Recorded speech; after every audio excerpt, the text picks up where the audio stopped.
Bonjour. Alors voilà, je vais vous expliquer comment ça va se passer.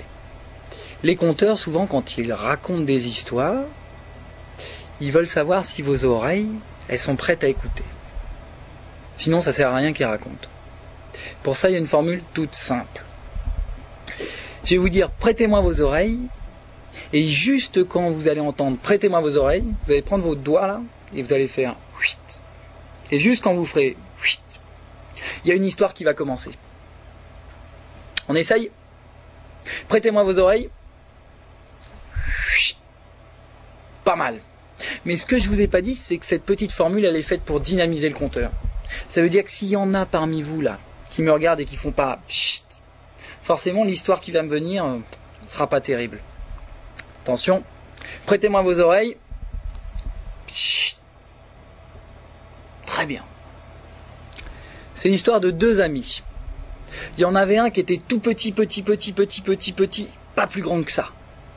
Il s'appelait Petit Rémi. Il y en avait un autre qui était grand, au-dessus du ciel. Il s'appelait Grand Jean. Et Petit Rémi et Grand Jean, c'étaient deux amis. Ils adoraient se promener ensemble. Mais ils ne voyaient jamais la même chose. Quand ils sortaient dehors, Petit Rémi, quand il arrivait au niveau des herbes, il regardait les herbes et il disait « Oh là là là là, hé Grand Jean, est-ce que t'as vu cette forêt, Grand Jean ?» Grand Jean, lui, il regardait Petit Rémi, et qu'est-ce qu'il voyait? À la place de la forêt, il voyait un tout petit carré d'herbe et il disait « Hé Petit Rémi, il n'y a pas de forêt !» Quand ils se promenaient ensemble, Petit Rémi, de temps en temps, il marchait et tout à coup il voyait un petit papillon qui passait juste à côté de lui. Et à ce moment-là, il disait à Grand Jean « Hé Grand Jean, t'as vu la bête énorme, le papillon ?» Grand Jean, lui, il regardait tout en bas, il voyait Petit Rémi et il disait « Non, je vois rien !» Et tout autour de Grand Jean, il y avait des oiseaux. Quand Petit Rémi il entrait dans une maison, il passait sous la porte. Il était tellement petit que... sous la porte. Seulement Grand Jean, lui, quand il voulait rentrer dans une maison, il ne pouvait pas. Il regardait en bas, il voyait qu'un tout petit carré, et à ce moment-là, hop, il l'enjambait. Ce qui fait qu'il rentrait jamais dans la même maison. Et pourtant, Petit Rémi et Grand Jean, c'étaient deux amis.